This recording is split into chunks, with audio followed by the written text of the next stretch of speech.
Hello friends, अस्सलाम वालेकुम and welcome to Faridi TV. दोस्तों, किसी भी जेल में सिक्योरिटी को यकीनी बनाया जाता है ताकि जुर्म करने वाले मुजरिम अपनी सज़ा पूरी कर सकें। लेकिन आज की इस वीडियो में आपको ऐसी हैरत अंगेज़ कहानी सुनाने जा रहा हूं जब दुनिया के सबसे महफूज जेल की सिक्योरिटी तोड़कर कैदी भाग निकले थे। दुनिया इसे अल्काट्राज़ प्रिजन के नाम से याद करती है। ये कहानी बेस करती है अल्काट्राज़ प्रिजन पर। ये जेल अमेरिकन रियासत कैलिफोर्निया के अंदर अल्काट्राज़ नामी जजीरे के ऊपर बना हुआ था।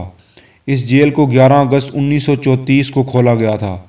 इस जेल में अमेरिका के सबसे ख़तरनाक कैदियों को रखा जाता था। अब इस जेल की सिक्योरिटी की बात करें तो इसे दुनिया की सबसे महफूज जेल समझा जाता था। इस जेल की हिफाजत पुलिस के अलावा 60 FBI एजेंट्स किया करते थे।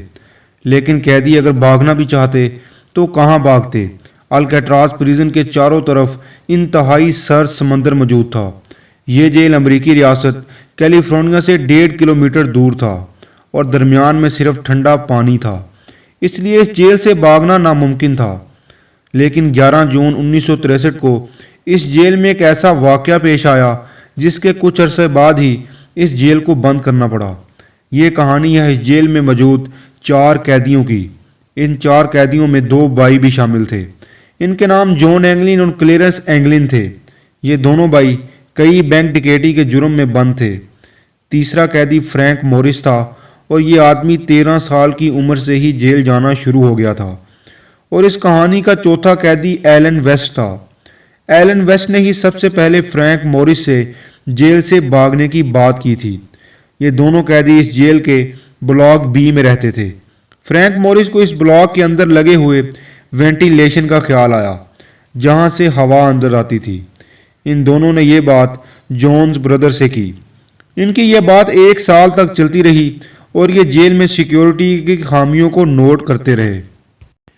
इसके अलावा इन्होंने जेल की एडमिनिस्ट्रेशन से अपने सेल्स एक साथ रखने की दरख्वास्त की, जो कि मंजूर भी हो गई।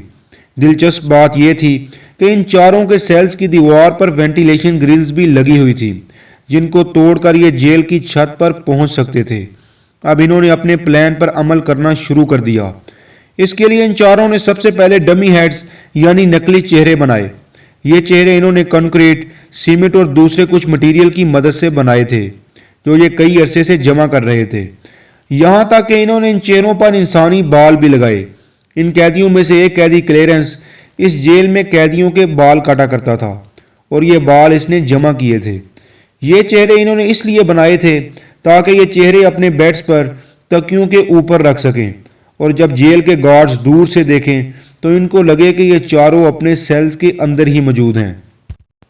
दोस्तों, 12 जून 1963 को सुबह के 7 बजे जब जेल्स के गार्ड कैदियों को उठाने उनके सेल्स में पहुंचे तो गार्ड्स ने देखा कि ये चारों अभी तक अपने बेड्स पर सोए हुए हैं। एक गार्ड फ्रैंक मॉरिस के सेल के अंदर गया और करीब से देखने पर इसके होश उड़ गए कि ये फ्रैंक मॉरिस नहीं बल्कि एक नकली चेहरा था जो कि बेड से नीचे गिर गया। इन चारों कैदियों ने ये नकली चेहरे अपने बेड्स पर रखने के बाद अपने सेल्स के अंदर मौजूद वेंटिलेशन ग्रिल्स को तोड़कर बाहर निकलना था। इन वेंटिलेशन ग्रिल्स के आसपास की दीवार 6 इंच चौड़ी थी और ये चारों कई महीनों से इस दीवार के अंदर छोटे छोटे सुराख करने की कोशिश कर रहे थे ताकि ग्रिल्स को खोला जा सके। इसके लिए इन्होंने चम्मच का इस्तेमाल किया था। कई महीनों तक इस दीवार को मुख्तलिफ चीज़ों से छुपा रहे थे ताकि पता न लग सके कि ये दीवार में सुराख कर रहे हैं। लेकिन एलन वेस्ट अपनी ग्रिल को खोल नहीं सका और ये वहीं जेल में रह गया। यानी एलन वेस्ट को छोड़कर बाकी तीनों कैदी इन ग्रिल्स को तोड़कर एक कॉरिडोर में पहुंच गए जहां कोई सिक्योरिटी मौजूद नहीं थी और रात के 10:30 बजे ये वहां एक पाइप पर चढ़कर ऊपर लगी हुई जाली को तोड़कर जेल की छत पर पहुंच गए।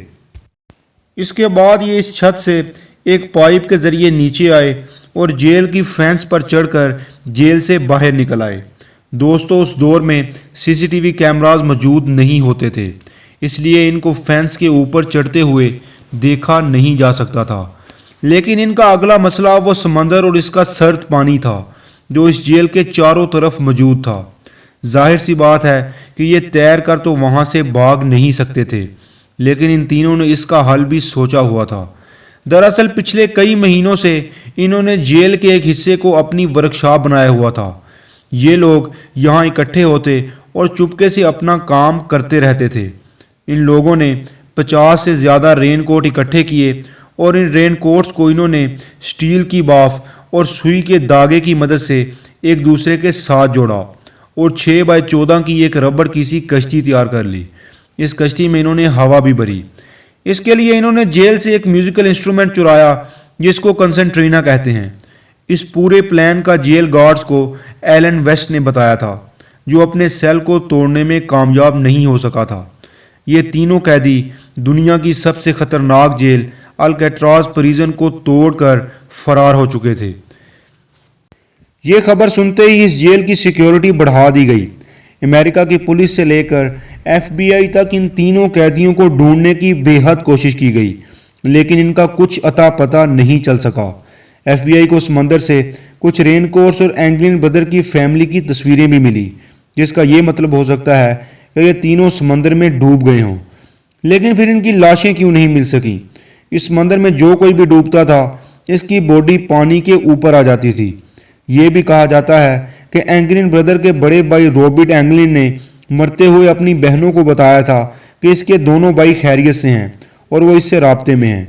اس کے علاوہ اس کی فیملی کو گلاب کے پھول بھی ملا کرتے تھے، جن کے ساتھ ایک کارڈ ہوتا تھا جس پر اینگلن بردر کے سائن ہوا کرتے تھے۔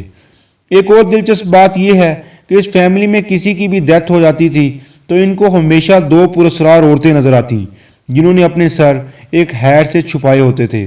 دراصل یہ فرار ہونے والے اینگلن بردر ہو سکتے تھے، یہ بات کوئی نہیں جانتا تھا۔ تیسرا قیدی فرینک مورس کے بارے میں کوئی خبر نہیں مل سکی تھی۔ اس کیس کو 15 سال تک انویسٹیگیٹ کیا گیا، لیکن پھر کچھ نہ ملنے پر اس کیس کی فائل کو ہمیشہ کے لیے بند کر دیا گیا۔ اس واقعے کے کچھ عرصے بعد ہی مارچ 1963 میں الکیٹراز پریزن کو ہمیشہ کے لیے بند کر دیا گیا تھا۔ دوستو، ایسی ہی انفارمیٹیو ویڈیوز کے لیے ہمارے چینل کو سبسکرائب کر لیں اور ساتھ بنے گھنٹی کے نشان کو دبائیں تاکہ ایسی انفارمیٹیو ویڈیوز آپ تک پہنچتی رہیں۔